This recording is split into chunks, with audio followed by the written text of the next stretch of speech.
Shri Krishna Radhe Govind. Welcome back to Kanhamrit. तो आज की वीडियो में षटतिला एकादशी की बात करेंगे।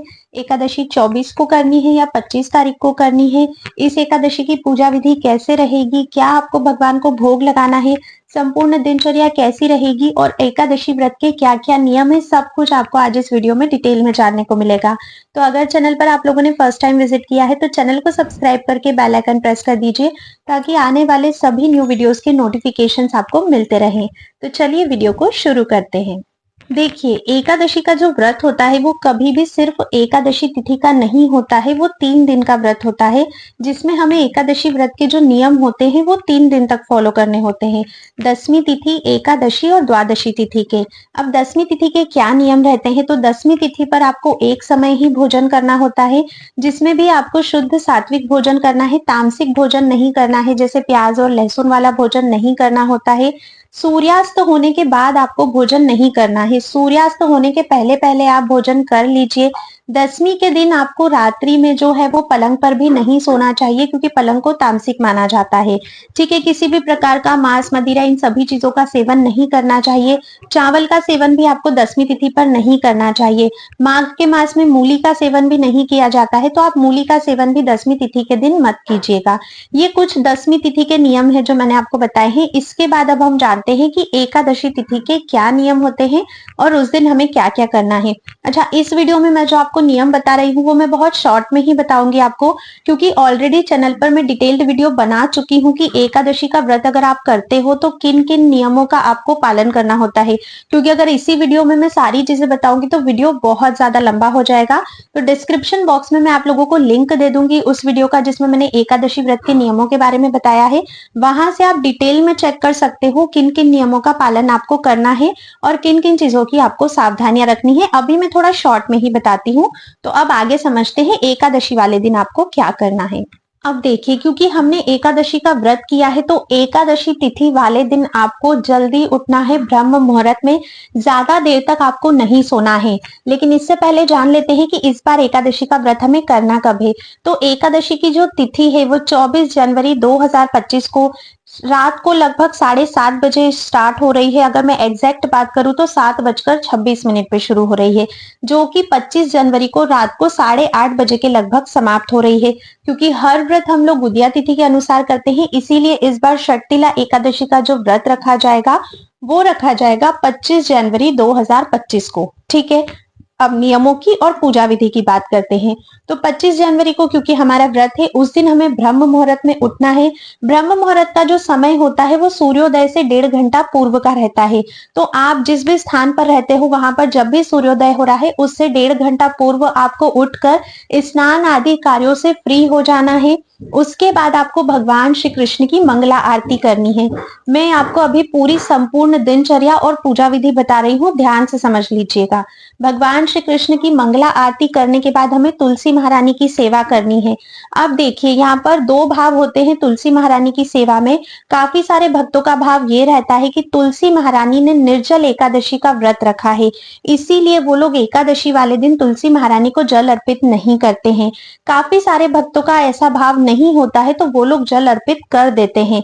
तो अब ये आप लोग डिसाइड करिए कि आपका भाव किस प्रकार का है, उसी अकॉर्डिंग आपको तुलसी महारानी को जल देना है या फिर जल नहीं देना है। ठीक है, मैं पर्सनली एकादशी और द्वादशी दोनों ही दिन तुलसी महारानी को जल नहीं चढ़ाती हूँ।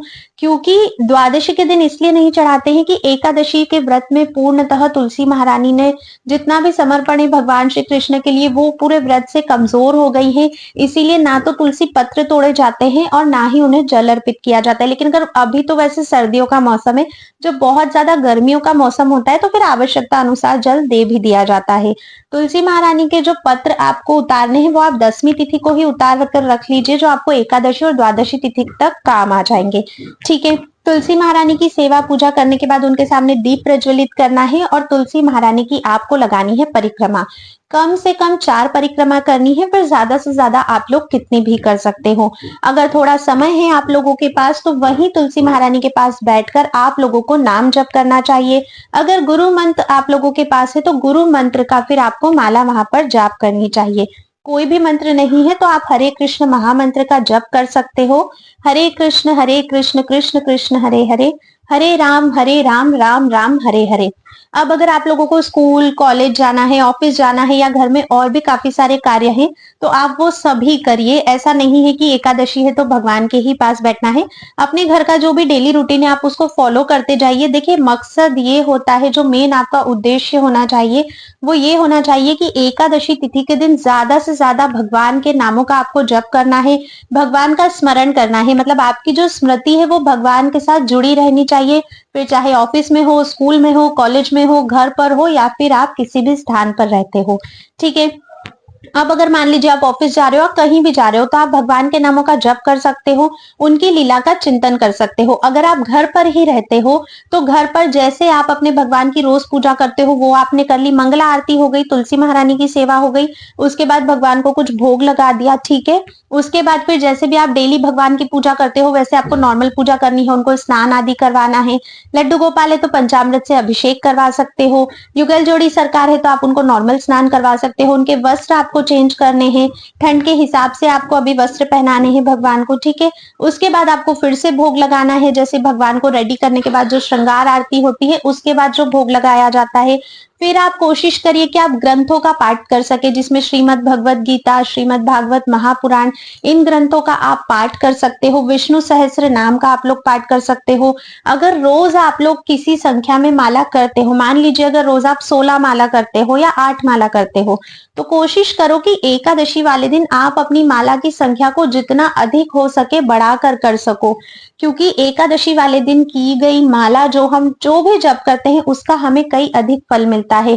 और हमें भगवान के चिंतन में ही रहना है, तो ये आप नाम जप से भी कर सकते हो। अगर पास में कोई मंदिर है तो आप वहां जा सकते हो, भक्तों का संग कर सकते हो। अगर कहीं पर कथा सत्संग हो रहा है तो वहां जाइए, उसमें पार्टिसिपेट करिए। इस तरह से आपको अपने एकादशी के व्रत का पालन करना चाहिए और एकादशी का जो रूटीन है, जो दिनचर्या है, वो भी आपकी ऐसी ही होना चाहिए। अब किस किस तरह से आप लोग एकादशी का व्रत धारण कर सकते हो उसको समझते हैं। तो देखिए, एकादशी का व्रत या तो आप पूर्णतः निर्जल कर सकते हो, जिसमें जल भी नहीं लेना है।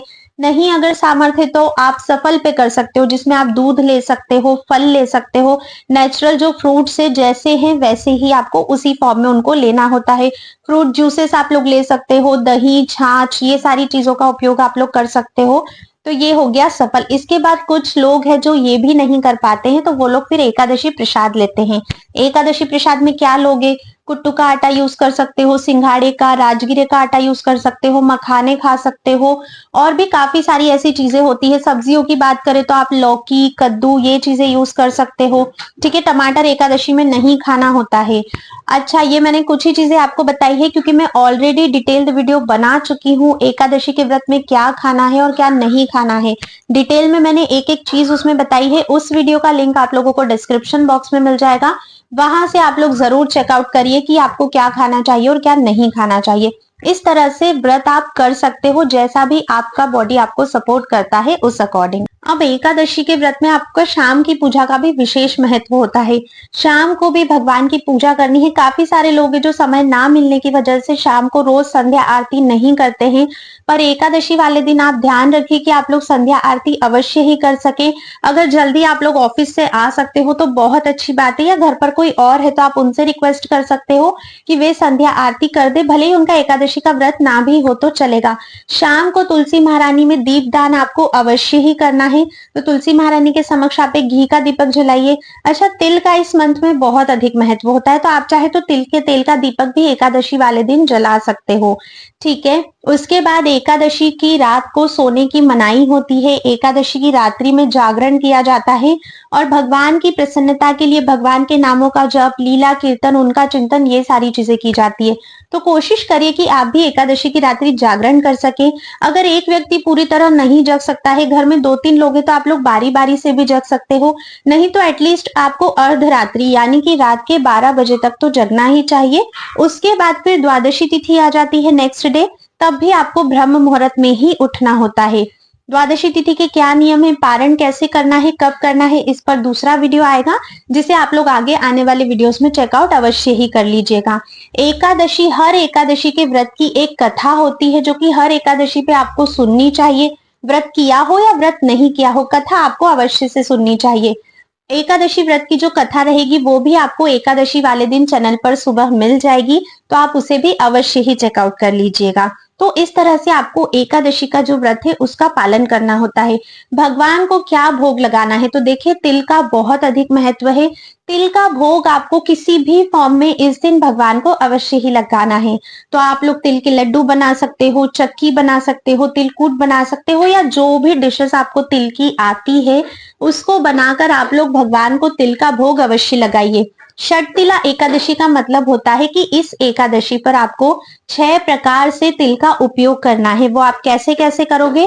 उपटन लगाकर, स्नान करके, तिल के हवन करके, फिर आप लोग जो तर्पण हम लोग करते हैं पितरों को वो कर सकते हो, तिल का दान कर सकते हो, है ना। इस तरह से आपको तिल का उपयोग करना होता है। तो 6 प्रकार से तिल का उपयोग आपको भी करना है, तिल का सेवन आपको करना है। ठीक है, अगर आपका निर्जल व्रत नहीं है तो फिर आप लोग तिल का सेवन भी इस दिन अवश्य से अवश्य ही करिएगा। देखिए, जो भी व्रत कर रहे हो, जो भी एकादशी की तिथि है, हर एकादशी का अपना अलग महत्व होता है। उस महत्व के हिसाब से ही आप अगर व्रत का पालन करते हो तो आपको संपूर्ण फल की प्राप्ति होती है। तो इन 6 प्रकार से तिल का उपयोग अवश्य ही करेगा। मैं एक बार और रिपीट कर देती हूँ। तिल का उपटन लगाइए, फिर नहाने के जल में तिल मिलाकर आप लोग स्नान कीजिए, उसके बाद तिल से हवन कीजिए, तिल से पितरों का तर्पण कीजिए, तिल का सेवन कीजिए और तिल का दान कीजिए। इस तरह से आप लोग अपने एकादशी व्रत को संपूर्ण कीजिए। फुल डे एकादशी रूटीन क्या होना चाहिए, इस पर भी मैंने डिटेल में ऑलरेडी वीडियो बनाया है। लिंक आप लोगों को उसका भी डिस्क्रिप्शन बॉक्स में मिल जाएगा, वहां से आप चेकआउट करिए कि और आप एकादशी के दिन क्या क्या कर सकते हो जिससे भगवान के और ज्यादा समीप आप लोग जा सकते हो। एकादशी का व्रत ना हमेशा भगवान श्री कृष्ण की प्रसन्नता के लिए ही हमें करना चाहिए, किसी और इच्छा या मनोकामना से नहीं करना चाहिए।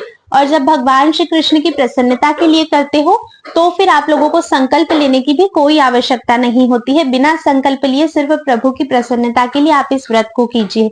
आई होप मैंने सारी चीजें इस वीडियो में कवर कर ली है। अगर कोई भी चीज मुझसे छूट गई है या आपके मन में कोई भी प्रश्न है, कोई भी डाउट है एकादशी व्रत को लेकर, नियम को लेकर या किसी भी बात को लेकर, तो आप लोग मुझे कमेंट करके अवश्य ही पूछेगा। मैं सभी कमेंट्स के रिप्लाई देने की पूरी कोशिश करूंगी। अगर थोड़ा भी वीडियो पसंद आया है तो ज्यादा से ज्यादा शेयर कीजिए ताकि सभी लोगों तक ये इन्फॉर्मेशन पहुंच सके और सभी लोगों को ये सही विधि पता चल सके एकादशी व्रत की और पूजन की। अब हम मिलेंगे नेक्स्ट वीडियो में, लेकिन उससे पहले अगर वीडियो पसंद आया है तो लाइक किए बिना बिल्कुल भी मत जाइएगा। तब तक के लिए राधे राधे।